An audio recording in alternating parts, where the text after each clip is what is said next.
elle a complètement été adoptée par les téléspectateurs. Lundi 4 janvier, Marie-Sophie Lacaro a officiellement pris la tête du 13h de TF1 après le départ de Jean-Pierre Pernaut quelques semaines plus tôt.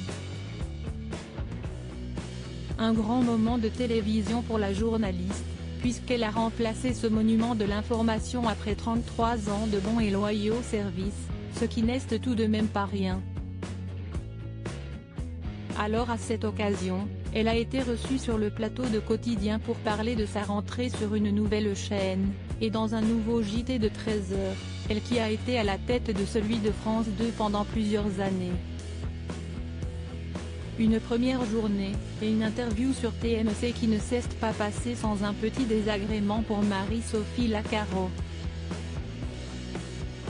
Lancée dans son récit, la journaliste ne s'est en effet pas aperçue qu'elle saignait de la lèvre, ce que lui a fait remarquer très délicatement Yann Barthès.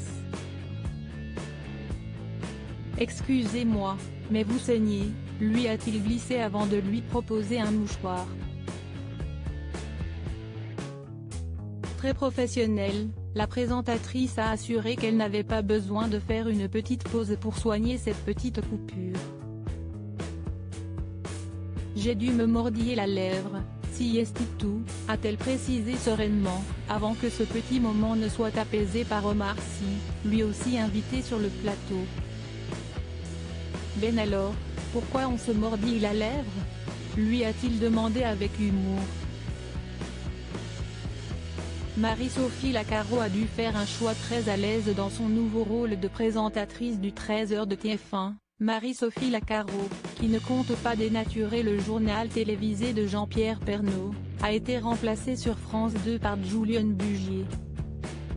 Un JT de 13h que la journaliste avait repris en 2016 après le départ de Lise Lucet, et pour lequel elle avait fait déménager sa petite famille de Toulouse à Paris.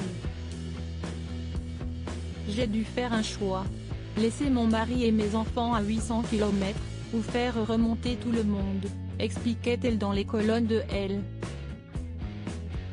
Très discrète à propos de sa vie privée, Marie-Sophie Lacaro est maman de 2 garçons, Malo né en 2007 et Tim, né en 2009, qu'elle a eu avec Pierre Bascou, producteur de films institutionnels et publicitaires.